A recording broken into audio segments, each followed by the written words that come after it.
Have you ever felt? Are you listening? Damn.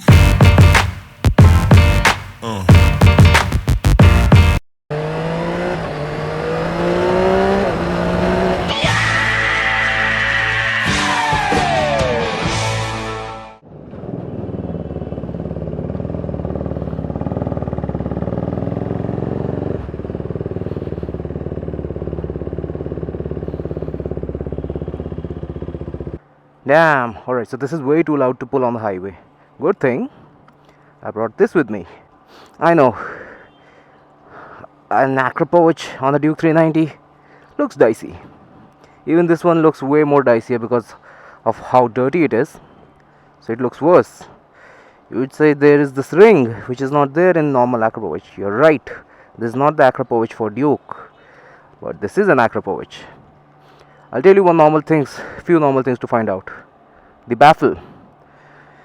In the fake Chinese products, you won't get the baffles. And even if you get the baffles, they're not really good. They're bad quality baffles. They're not made well. Let me just take off my gloves. One really prominent thing is, look at this. I don't know if you can see this. These springs, real Akrapovich springs with the embossment.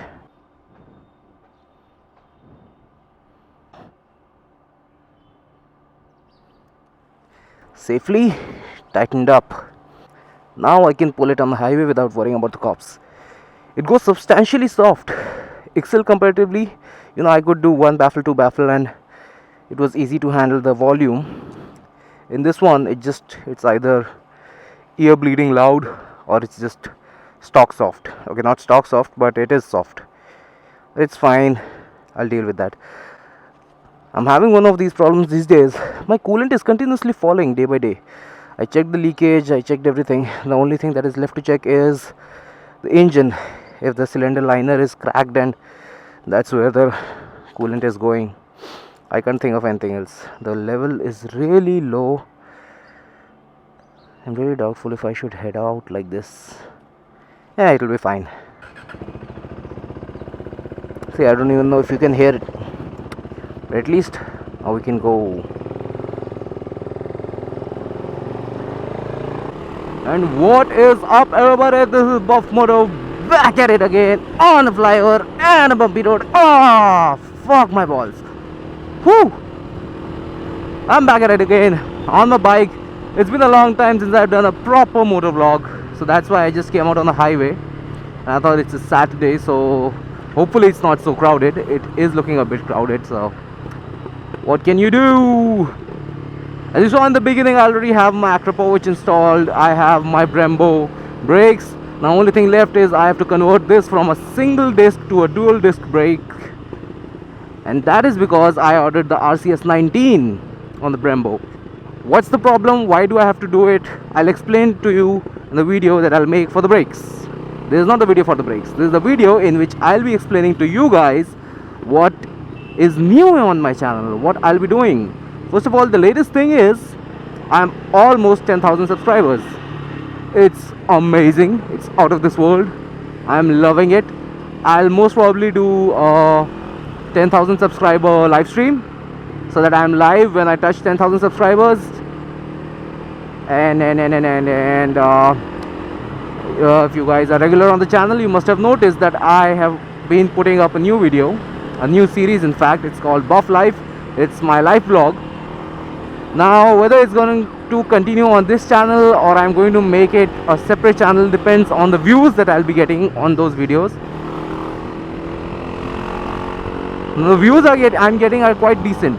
It is good enough to make a second channel. But handling a second channel means twice the workload. So I'm a little skeptical.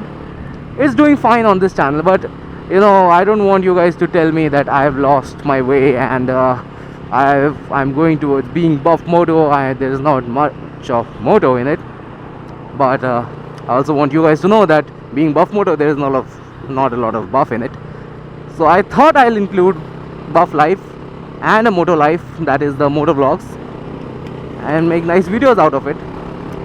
for both the essence, people who like both the different angles, both the different tastes. It'll go for all of you guys. Now, the videos that will be coming up, obviously Buff Life, life vlogs, my diets, my workouts, playing with kitty cat, those things will be coming in. That will be my life vlog. And in the motor vlogs, I have to show the things that I've modified on my Duke properly, why I've done it, what I've done. For example, the exhaust. Now it is a real Acropovich, but there is some jhol jhal in it, and I will explain it to you guys what I've done. Now if you have noticed, I don't even know if you can hear the exhaust or not anymore, because I have my baffle in, and I'm loving it because I never had the exhaust for a loud noise. Even though I like loud noises, I do like loud noises from my exhaust, but unless it's just perfect, I won't go for a loud exhaust. Now the other reason that I've put the baffle in is because I get quite a good amount of backfiring in it. Now why do I get backfiring? Because on cutting the throttle, I have kept it lean so that I don't waste fuel, and when you keep it lean, then there is some popping. Now you don't have to worry about the engine because that popping is taking place at the end of the exhaust due to pressure change, so it's not harming the engine at all. Trust me, I'm an engineer. I really am. Now, as I was saying, I do get backfiring in the exhaust, and if I don't have the baffle in, it's deafening scary, and it looks very weird the way people give you looks, because people don't know what that backfiring and all is. They think that I am just riding a shitty motorcycle, but what to do? Therefore, for considering log kya kahenge, I had to do the baffle thing as well. But at the end of the day, with the baffle, I'm liking the sound, I'm liking the note, and it's loud enough for me to enjoy the exhaust note. It doesn't sound like, what do you say, a lawnmower. It doesn't sound like a lawnmower anymore. It doesn't sound like a motorboat, an auto rickshaw, whatever people were saying. It doesn't sound like that anymore. So yeah, I'm happy.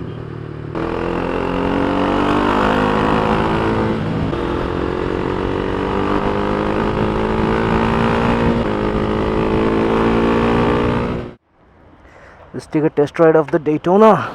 Seat height is quite a bit, decently aggressive. Steering dampener, yes, it has a steering dampener. Brembo brakes. Foot pegs are nice and high. It has a stock exhaust, this one. The mirrors are a bit shaky.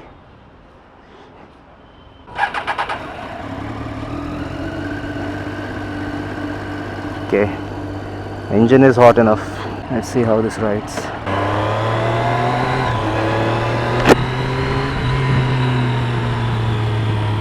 Oh yeah, and that's what I call brakes. Oh, hard suspension, hard suspension. Damn.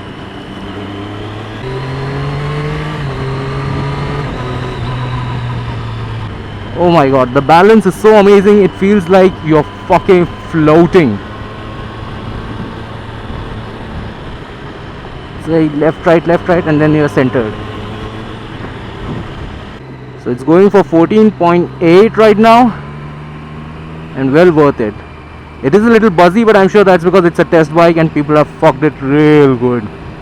No right turn from here. So a lot of bikes don't have a proper centering. Like the Duke, it's unstable when it's upright. This bike, as soon as you roll the throttle, it just, even if you're tilted, it just pulls you up straight. That's amazing. It's partially thanks to the steering dampener, and a lot of it to the engineering that has gone into the bike and how well it maintains. The brakes, obviously, I mean, I can't even express how sharp and single finger effective it is. Now, the throttle being ride by wire, it never usually gives you the feel. It never really gives you the feel that wired throttle usually gives you. But yeah, I don't see any problem in riding this bike for a long time. And it has a fuel gauge.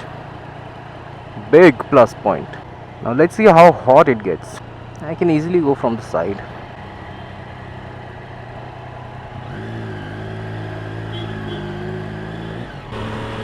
The funniest part is that when you're taking this bike for a test ride, they make you sign a waiver that says that all the expenses above 20,000 will be covered under insurance, and I understand that, and any expense which is below 20,000 will be borne by me.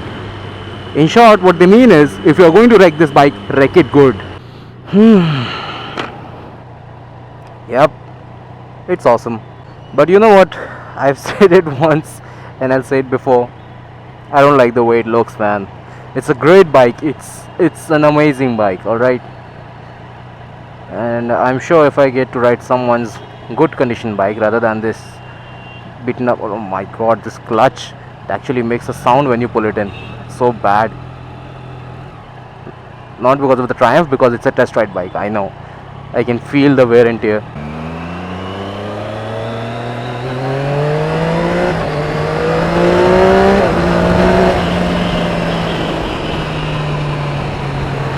That was more like it, boy.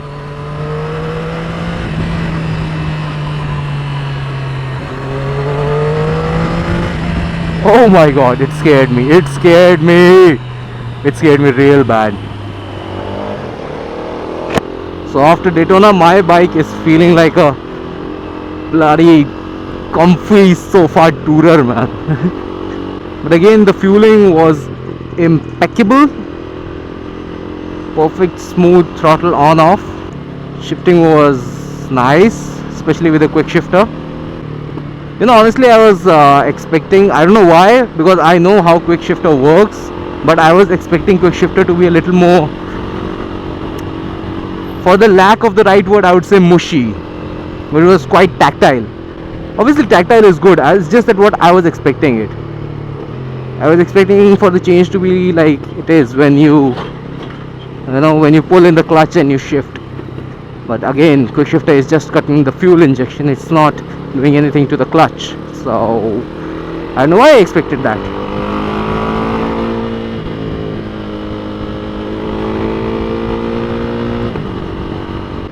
There's a kite on his tail.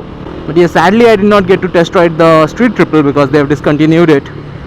I really wanted to test ride that one, but instead of that I got to test ride the ugly Daytona. Yes, I find it ugly, deal with it. I'll miss those brakes. Those brakes were beautiful. They reminded me of the brakes on the CBR 250R. If you are into safety, CBR 250R is a great bike, amazing brakes.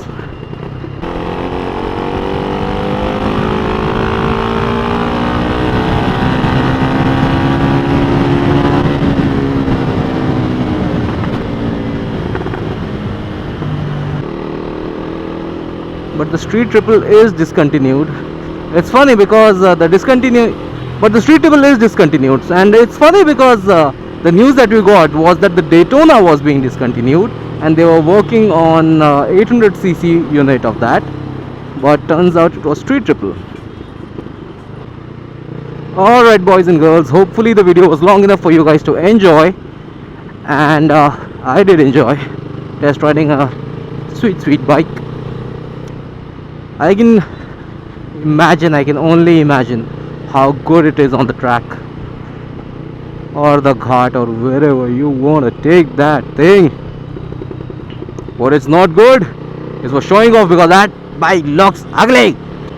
I hope you enjoyed. I'll see you guys next time with the proper details on the brakes and the exhaust, and I'll list up everything that I've done on the bike so far and everything that I'll be doing on the bike in the future. I hope you guys enjoyed the video. Like if you liked it, and if you don't like it, okay, please watch some other video. I hope you like that. But anyways, hope you guys enjoyed the stuff. I'll see you guys next time. Until then, adios. Here we go.